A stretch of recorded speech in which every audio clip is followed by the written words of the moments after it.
Ano po, yan yearly po tinatao. May pneumonia vaccine man, pag 60 years old, nagbakuna kada ka pa nag-65, after 5 years, tutudukan ka ulit. Pero pag 65 patas na po ang nabakunahan ng pneumonia, lifetime na po siya. Dahil na siya mapatudok ulit ni pneumonia vaccine. Ano po? Then, ano pa? Si concerned naman yan about influenza like. Ano po? So, kung ang pagmati nito or ang kaibahan nito, garo prakasado, dahil na po na pagpara paluwason. Ano po? Kasi virus siya, makakaulaki. So, mag-isolate na muna. Kung kapuan magpa-check up, ano po. Then, ano pa? Sa HIV testing po pala, ako lang mados ang 50 test. Ano po? So, kung kamo, di kamo sigurado, kung especially sa mga male-to-male partner or ang partner nindo, may multiple partner. So, libre po ang HIV testing sa RHU.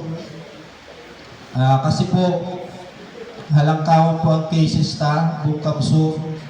And ang sabi naman, ang pinakahubi na HIV positive, 12 years old.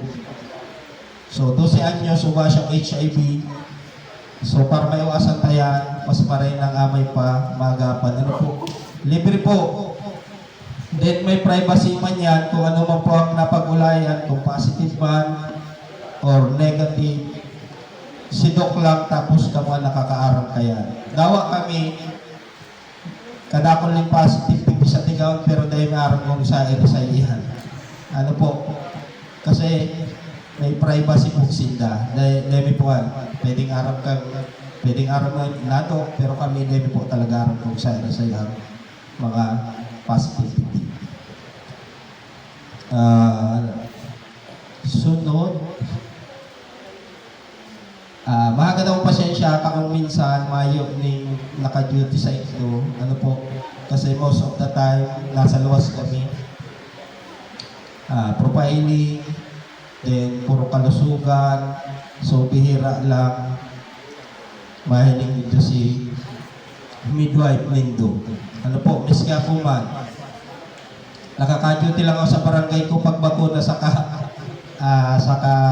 prenatal. So baka by November, napatarapos lamang kami. Regular itong mahiling ang midwife ng Nilibig. So, sa concern, ko aram, baka may bulong po kabuka sa barangay.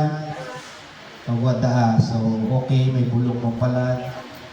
May mga kahaputan po kamo, kasi bago niya ni midwife mundo.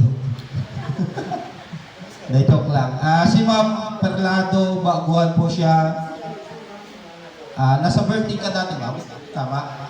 Birthday po siya dati, so hindi pa masyadong gamay ang sa community. So mga midwives, sa mga BHWN, BNS, yan, hindi ka magpasuway kay Ma'am, nagkakapakapa pa po yan. Yan po. So saluhan po, salamat na maray sa Indo. Diyos maray na po. Okay, sa liwat po, palapakan na si Sir Raul B. Chavez III.